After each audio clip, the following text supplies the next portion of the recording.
bere tahapan anak Gusti Allah sesuai jeung batinna.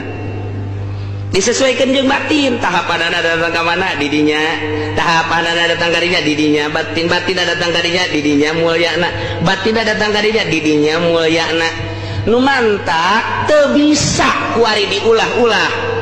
Muhammadiyah ngaulah-ulah menghormati ulama, sebab manusia takut musyrik moal bisa.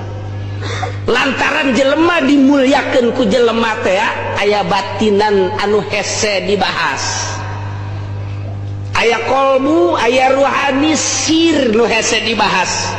Hese teh mah ngabahas eta mah tita ulah dihormat ge. Ka Kangjeng Nabi geus ulah cium tangan, jasa sarua manusia teu bisa, tetep bae sieun bae hebah bae. Ka sahabat ulah menuhankan manusia teu bisa, lain nuhankeun urang teh luluh sorangan nang Gusti Allah.